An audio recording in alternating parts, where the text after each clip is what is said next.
Rencontre, rupture, joie, échec, transformation, bonheur. Tout commence par un déclic. Bonjour à toutes et à tous et bienvenue dans ce nouvel épisode. Vous écoutez le déclic de Stéphane Houdet.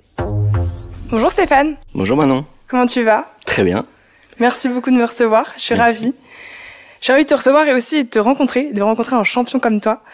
Pour te présenter à celles et ceux qui ne te connaissent pas, je vais commencer par parler de ton lieu de naissance. Est-ce que tu sais pourquoi ? Peut-être pour la chanson de Michel Sardou, la France, et puis puisqu'on va accueillir le monde entier, peut-être que ça commence à Saint-Nazaire avec les paquebots. Eh ben, ça aurait pu, mais en fait, figure-toi que je suis aussi née à Saint-Nazaire. Ah, bah voilà. Donc ça nous fait un point commun.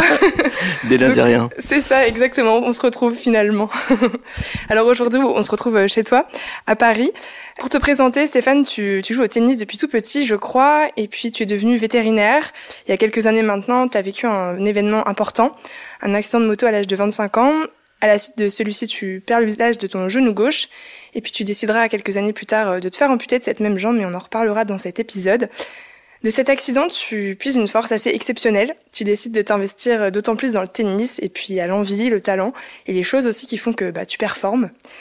Aujourd'hui, tu es joueur de tennis professionnel, mais surtout, entre autres, champion du monde, triple champion aux Jeux paralympiques de tennis et le vainqueur de 23 grands chelems. Tu es aussi papa. 24. J'ai fait une pause. 24, mais oui, 24, récemment, c'est vrai. Récemment 24. C'est vrai, tu ferais bien de le préciser.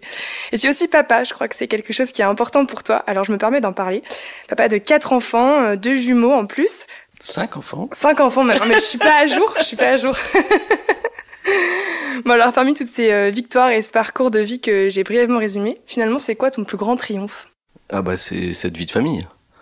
Et puis l'histoire, elle commence, puisque tu connais bien, au Snos, à côté de la Soucoupe, grand parc sportif à Saint-Nazaire, puisque ma maman, qui était à l'époque professeure d'éducation physique et sportive, prof de gym, m'a emmené au club de foot, à côté de la Soucoupe, pour m'inscrire un mercredi. Et je sais pas pourquoi, parce que c'est pas du tout moi aujourd'hui, mais en arrivant devant ce grand établissement, j'ai fait machine arrière et je lui ai dit non, en fait, je veux pas m'inscrire dans ce club de foot. Et elle est retournée dans son établissement scolaire le lendemain, elle a parlé avec ses collègues profs de gym également. Il y en a un qui lui a dit, écoute, s'il veut pas jouer au foot, alors que je joue au foot régulièrement avec les copains, essaye de me l'amener au tennis samedi, et puis on verra si ça lui plaît. Et c'est comme ça que je suis arrivé au tennis, le samedi, et que j'ai adoré, que le prof a décelé que j'adorais, et c'était le début de mes aventures tennistiques. Et tant d'années plus tard, t'es toujours autant passionné ? Est-ce que tu l'entretiens, cette passion ? Oui, je pense que, en fait, ce qui se passe, c'est, et là on fait un bond loin en avant, mais ça a aussi été ma formation de vétérinaire, d'avoir appris à apprendre, et d'avoir cette curiosité sur tous les sujets, où j'ai envie de, une fois que je les découvre, d'en apprendre plus.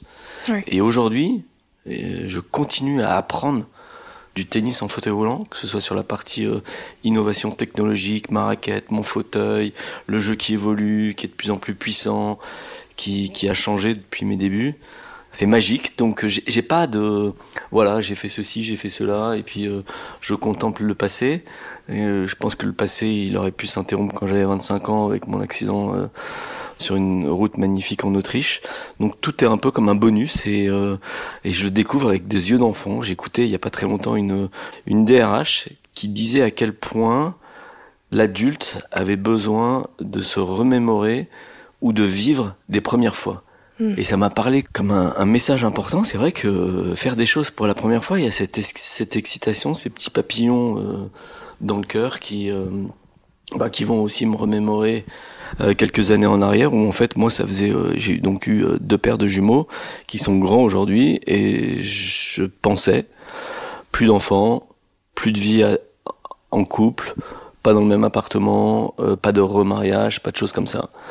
Et puis j'ai rencontré Marie et ça a tout bousculé, et je me suis dit, si cette femme, j'étais sur ce même canapé, si elle veut des enfants, si elle veut se marier, si elle veut qu'on vive ensemble, j'aimerais vivre tout ça avec elle. Et puis voilà, c'était un renouveau, c'était une première fois avec les papillons dans le ventre, donc je pense que c'est ce qui anime nos vies. Et d'ailleurs, je continue, je suis désolé, je suis très bavard. On est là pour ça. Hein. Il se trouve que je travaille depuis mon retour des Jeux de Tokyo pour une fondation qui va créer un bâtiment entièrement dédié à l'innovation au service du handicap et de la perte d'autonomie.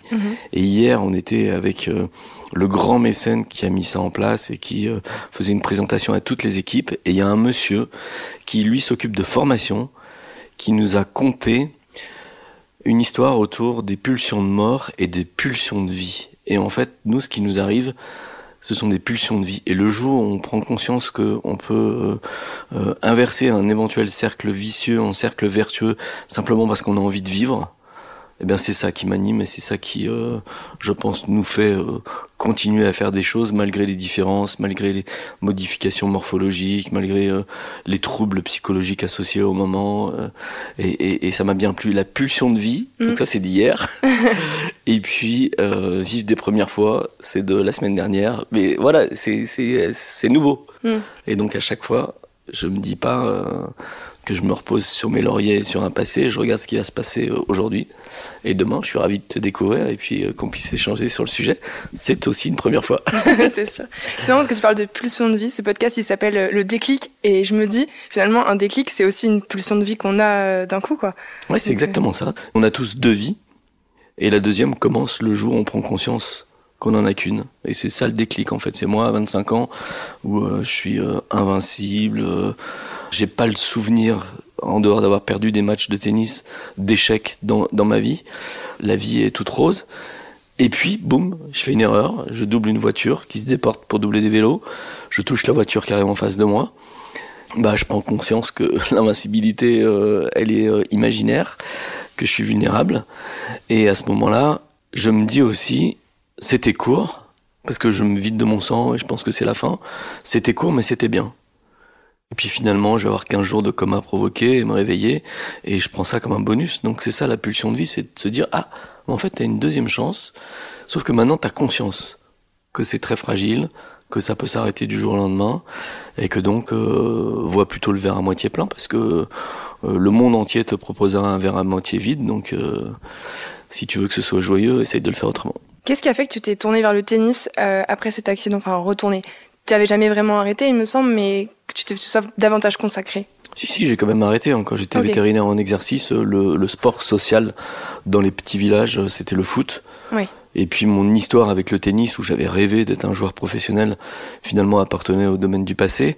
Donc j'avais tourné la page, je jouais avec des amis, mais comme je suis très branché compétition, j'avais mis ça de côté et je retrouvais ça, la compète avec le foot.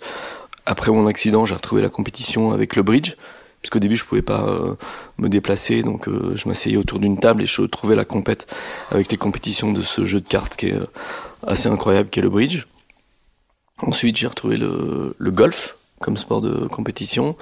Et pourquoi je suis revenu au tennis? Parce que je pense que dans le processus de reconstruction, au départ, j'avais un besoin de reconstruction personnelle. Est-ce qu'on va m'aimer? Est-ce que je vais être aimé? Est-ce que je vais pouvoir travailler à nouveau en tant que vétérinaire? Donc là, c'est la reconstruction professionnelle. Et puis, cerise sur le gâteau, c'était de me dire... l'image de moi que j'avais quand j'étais plus jeune, c'était celle d'un sportif, plutôt d'un sportif qui faisait des compètes, et d'un sportif qui faisait des compètes qui gagnait. Donc pour retrouver ça, je me suis tourné vers la compète, donc le bridge, le golf, et puis ensuite, quand j'ai découvert le tennis, qui était mes premières amours, ça m'a semblé être évident, d'autant plus que le circuit de tennis est juste incroyable, le circuit de tennis en fauteuil roulant. Et donc j'ai tenté cette expérience en me disant, j'essaye de devenir un joueur de tennis pro, puis si ça marche pas, de toute façon je redeviens vétérinaire, donc c'est assez facile. Et c'est comme ça que j'ai décidé de tenter. Et très vite, t'es monté en compétence? Ça a été rapide?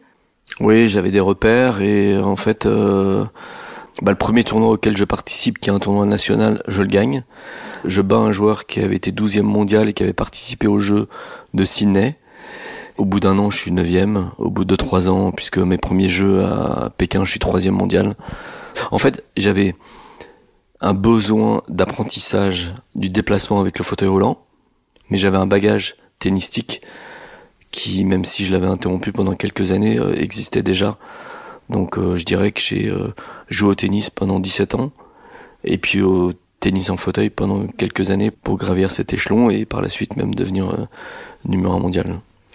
Après ton accident, donc tu as perdu l'usage de ton genou, mais la décision de te faire amputer, c'est toi qui l'as prise plusieurs années après. Est-ce que tu l'as fait par passion pour le sport? Est-ce que c'était uniquement pour le tennis? Comment ça s'est passé pour toi? Non, c'est pas du tout une démarche tennistique. En fait, en termes de temporalité, au mois de septembre 2004, je rencontre un joueur de golf qui joue en Bermuda et dont on voit la prothèse. Et c'est le premier amputé que je vois super bien marcher. Moi, dans mon parcours médical, ma jambe a été récupérée sur la route. On m'a mis un clou depuis le haut du fémur jusqu'au bas de la cheville, où je n'ai pas du tout la possibilité de plier mon genou. Et en plus, j'arrive pas à relever mon pied. Donc j'ai une jambe raide, je marche avec une jambe raide, qui m'aide pas mal d'ailleurs pour le golf, puisque tous les amputés avec leur prothèse, je vois des difficultés. En revanche, ce jeune Anglais marche super bien, et c'est le premier qui me fait rêver en me disant « Ah, mais ça c'est mieux que ce que j'ai vu jusqu'à présent ». Donc on sait que mon parcours médical est plus ou moins à terme, et que j'ai des douleurs, parce que je marche avec une jambe raide, des douleurs dorsales, et qu'un jour, il va falloir qu'on évolue sur ce plan-là, et ce sera probablement une amputation. En septembre, je le rencontre. Au mois d'octobre, je le revois, et à cette occasion, je rencontre Johan Cruyff, le joueur de foot, qui me fait découvrir le tennis fauteuil, parce qu'il me parle de tennis fauteuil. Au mois de novembre, je filme, j'échange avec mon chirurgien de l'époque, où je lui dis que j'ai vu cette prothèse et que sur le plan fonctionnel, c'est bien mieux que ce que j'ai. On se met d'accord et il me dit oui, t'as raison, on fera pas mieux que ce qu'on en a aujourd'hui avec ta jambe raide, et en plus elle est à risque. Donc au mois de décembre, je vis cette amputation comme un cadeau de Noël, puisque ça va se passer le 28 décembre. Et l'objet est fonctionnel, c'est-à-dire qu'on fait un bilan fonctionnel en disant voilà, avec un membre prothétique, tu vas faire ceci, cela, tu vas t'asseoir, alors qu'auparavant, moi avec ma jambe raide, je pouvais pas aller au cinéma parce que je mettais mon pied entre les oreilles ou près de l'oreille de mon voisin de devant. Le resto, je me baladais toujours avec un petit tabouret, que la démarche c'était l'enfer. Donc on fait vraiment un bilan fonctionnel, et assez simplement, comme feraient les anglo-saxons, on dit ça c'est mieux que ce membre physiologique très abîmé. Donc on décide, plutôt que de l'amputation, en fait, je décide de supprimer un point mort pour le remplacer par un membre prothétique hyper fonctionnel. Et je fais ce choix dans un souci de bien-être physiologique. Et il se trouve que par la suite, ou de façon concomitante, je découvre le tennis en fauteuil, mais mes débuts sont autour de jouer au golf. Je veux jouer au golf avec ma prothèse. Okay. Et d'ailleurs, au début, je vais faire les deux. Je vais jouer au golf et au tennis. Est-ce que, après tout ce que tu as vécu depuis cet accident, que ce soit sportivement parlant, même dans ta famille, enfin émotionnellement parlant, tout ça, est-ce que l'accident, c'est quelque chose auquel tu penses souvent? Mes enfants m'ont un jour posé la question, les plus beaux jours de ma vie, et je cherchais un moment clé dans ma vie qui m'avait permis de vivre mon rêve d'enfant, qui était probablement d'être un sportif professionnel, d'un joueur de tennis professionnel. J'avais vu Yannick Noah gagner en 1983 à Roland-Garros. Je l'avais vu à la télé, mais c'était aussi à Saint-Nazaire, un jour de fête des mères chez ma grand-mère. À un moment où je suis vétérinaire, en exercice, où ma carrière est presque tracée, l'accident va me permettre d'envisager de revivre ce rêve d'enfant. Donc j'y pense dans le sens où c'est le moment qui l'a permis, et puis tout ce qui en découle depuis. Hier, je réfléchissais avec une géographie qui était limitée. Quand on est vétérinaire, on a une patientèle, une clientèle, une zone de chalandise qui fait à peu près 12 km de diamètre, et on vit dans cet univers. Là, je découvre le monde, et tous les projets sont autour du monde entier. Donc je change, et la bascule vers le sport, elle découle de ce jour. Donc c'est de façon très positive que je pense à ce 9 août 1996 qui m'a permis de vivre tout ça. Est-ce que tu penses que ça a changé ton regard sur le sport et ton rapport au sport? Oh, je crois pas, non, parce que j'étais vraiment... justement, tout ce que je voudrais faire évoluer dans le mouvement paralympique découle de mon passif de sportif, et comment j'aimerais qu'on ait des jeux universels où on trouve des sports qu'on pourrait pratiquer tous ensemble. Si toi tu t'assieds dans un fauteuil, quelle que soit ta différence, d'un seul coup on peut jouer ensemble, au lieu de se dire dis-moi d'abord à quel point tu as un problème et quel est ton problème pour que tu puisses participer aux Jeux paralympiques. Et si et seulement si tu as un problème, tu as le droit de participer. Moi, j'aimerais bien qu'on chamboule tout ça et au contraire qu'on dise, si tu t'assieds, tu joues avec moi. Et c'est fini. Et ton rapport au corps, est-ce qu'il est différent ? Alors au tout début, c'est sûr que quand on se regarde dans un miroir et qu'il manque un bout, c'est un cheminement qu'on doit avoir, de se dire, j'ai prononcé cette phrase tout à l'heure, mais puisqu'on s'aime moins ou qu'on s'aime plus, est-ce que quelqu'un d'autre va nous aimer ? Et puis petit à petit, on remplace donc le bout qui manque par une prothèse. Puis finalement, on trouve la prothèse jolie, comme presque. Il y a des gens qui l'imagent avec un tatouage ou un piercing. Moi, je relie ça à 2 moments clés. Allez, 3 où ce joueur que j'ai rencontré en jouant au golf, qui était en Bermuda, c'est parce que sa prothèse était visible que j'ai compris ce qu'il était possible de faire. Donc j'ai voulu aussi marcher avec un Bermuda et prothèse nue. Et sur le plan fonctionnel, c'est mieux aussi. Donc au départ, je n'osais pas le faire en France. Donc je faisais ça plutôt, j'en profitais quand j'étais à l'étranger, en me disant j'entends pas ce que les gens disent. Donc cette image pas de soi-même, mais de ce que les autres peuvent... C'est toujours le plus compliqué, le regard des autres. Je suis pas sûr. Ah ouais ? Non, je suis pas sûr parce qu'aujourd'hui, je pense que la communication agit en effet miroir. Donc, si tu es à l'aise avec toi-même, tu renvoies cette image et pour les autres, c'est facile de te renvoyer un sourire si t'as un sourire, comme c'est facile de demander de la compassion. Je sais pas, je prends l'exemple du conducteur. Quand tu te fâches au volant, les autres vont se fâcher alors que si tu fais un sourire, tu dis « Ah, excusez-moi, j'ai pas fait exprès. Hop, ça se passe plutôt bien. Et donc, au début, je me baladais en Bermuda comme ça.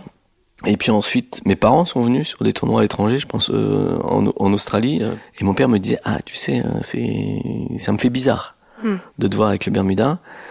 Et je lui disais oui, mais je voulais te raconter quelque chose qui est très important pour moi. Dans un hôtel en Australie, je marchais, et puis j'ai un monsieur qui m'a interpellé, qui m'a tapé sur l'épaule et qui m'a dit merci. Et je lui dis mais merci pourquoi ? Vous êtes venu voir le tennis, vous avez vu des choses ? Il dit non. En fait, j'ai la même prothèse que vous. Et j'ose pas faire ce que vous faites. Là, d'un seul coup, vous me libérez. Alors je dis à mon père, c'est comme un message important à véhiculer. Il faut pouvoir montrer aux gens qu'on peut bien marcher avec une prothèse. Et puis l'autre histoire, mais je sais pas pourquoi, j'adore l'Australie, mais je crois que c'est aussi en Australie, où je suis assis à l'aéroport. Et puis un petit garçon qui arrête pas d'interroger sa maman et je vois bien qu'il demande c'est quoi ce truc, et la maman n'ose pas répondre. Donc je réponds, je lui dis mais ce truc, ça c'est une prothèse magique, c'est une jambe robot, c'est la jambe de l'homme qui valait 3 milliards, ça me permet de courir plus vite et de sauter plus loin. Il me dit ah bon, c'est vrai? Je dis oui, si tu veux on fait la course. Il était tout jeune, hein. Si tu veux on fait la course, tu vas voir. Et hop, je me lève et je fais la course avec lui, je gagne, évidemment, je reviens, je m'assieds. Il regarde sa maman et il dit maman, est-ce que je peux avoir la même? Voilà. Et donc voilà, c'est un peu comme ça aussi qu'on éduque sur la différence, qu'on partage et qu'on modifie son rapport à soi-même et donc son rapport aux autres. Parce que le début de l'histoire, c'est quand même comment je communique mieux avec moi-même pour mieux communiquer avec les autres. Éduquer, partager, expliquer, tu penses que c'est ça qui fait un mental de champion ? Est-ce que tu penses déjà avoir, toi, un mental de champion ?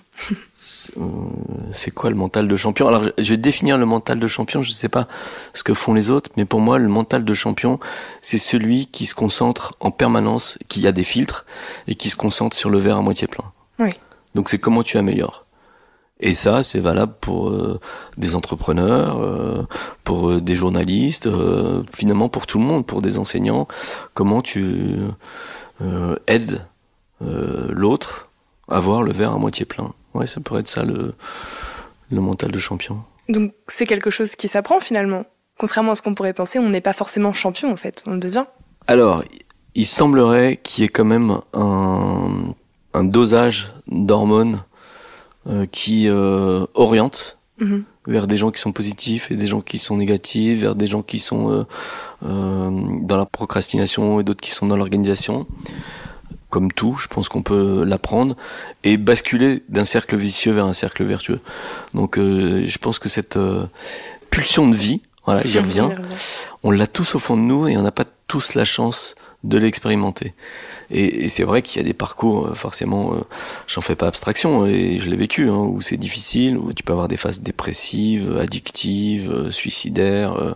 En revanche, si on t'éclaire sur un autre monde des possibles, je crois que ça peut s'apprendre et que tu peux aller vers ça avec la valeur de l'exemple. J'aime beaucoup la valeur de l'exemple. Tu penses que c'est ce mental-là qui t'a amené à gagner, à remporter toutes ces victoires et tous ces prix ?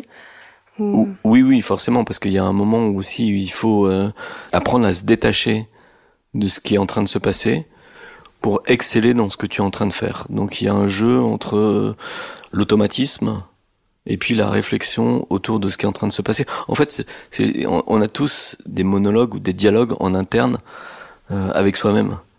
Est-ce que je pose cette question? Est-ce que j'y vais? Est-ce que là maintenant je suis en finale?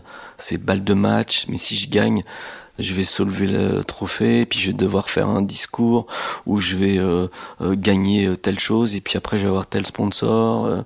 T'es ailleurs. T'es pas du tout dans ce que tu dois faire. Et à mon avis, c'est la raison pour laquelle on voit des sportifs qui ont beaucoup de routine.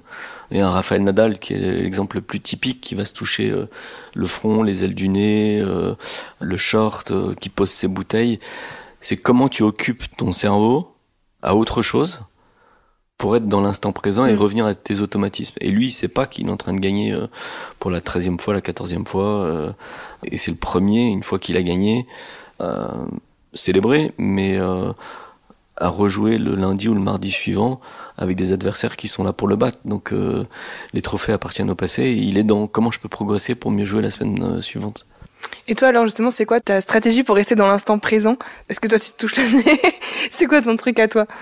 Le truc que je préfère, c'est de trouver des lettres qui sont soit inscrites sur le cours. Là par exemple j'étais à Melbourne, et donc je joue avec les lettres pour me relier à la famille. Ok. Et donc je fais un petit tour comme ça en me disant ils sont avec moi. Et puis si elles sont pas sur le cours, je vais les chercher sur les bâches, ou bien je les imagine. C'est un truc que tu fais depuis longtemps? C'est un truc que je fais depuis longtemps, ouais. Okay. Ouais. C'est ce qui me plaît bien sur le cours pour me rattacher. Ou balle de match, moment important. Ben moi je vais toucher ces petites lettres et je dis ils sont là. Et on joue ensemble. Est-ce que tu dirais que t'es superstitieux du coup? Non, même pas.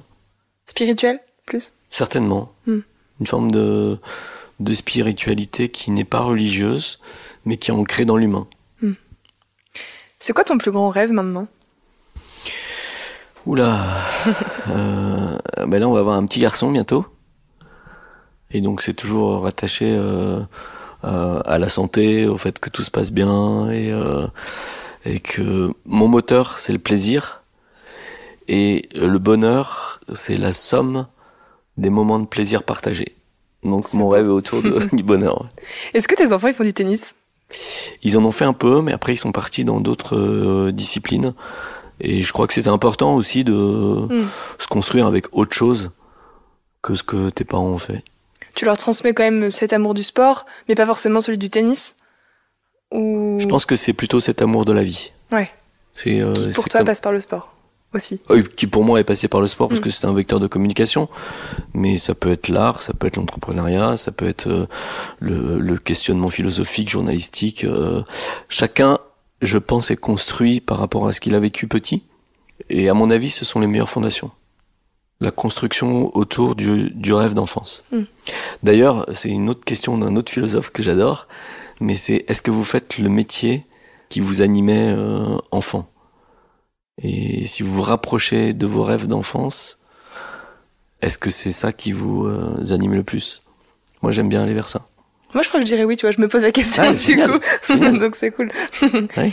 Il y a une question que je pose souvent dans ce podcast qui s'appelle Le Déclic, c'est que je demande à mes invités ce que c'est pour eux un déclic. Est-ce que du coup, on reste sur cette idée de pulsion de vie, ou t'as une autre définition à nous apporter, à nous partager? Pour moi, c'est une route qui est tracée, professionnelle, personnelle, sportive, avec un point final, là, quand j'ai 25 ans et que je suis sur la route. Et puis, déclic, boum, je touche une voiture. Ah ben non, ça peut s'interrompre, la vie est hyper fragile.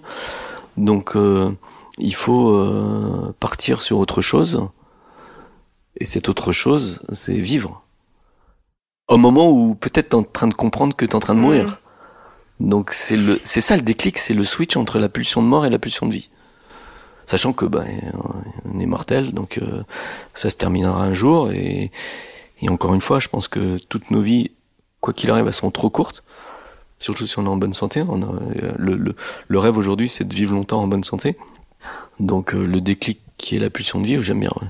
On va pouvoir finir cet épisode sur ça, sur les pulsions de vie. Ça m'aura marqué, tu vois. Ah bah tu vois, c'était trop court. Oui, c'est trop court. Ouais. Encore plein de questions à te poser, mais peut-être une autre fois. Merci beaucoup, Stéphane. Merci. Est-ce que tu peux nous redire peut-être où on peut te suivre, ton actualité sur tes réseaux sociaux Le plus facile, c'est Instagram. Et après, je suis très WhatsApp. Si tu m'envoies un mail, j'en reçois beaucoup et j'ai du mal à y répondre à tous. Donc, faut essayer de choper mon numéro pour m'écrire sur WhatsApp et là, je suis disponible. Courage. Non, j'ai une équipe dédiée. Il y a des relais qui sont parfaits.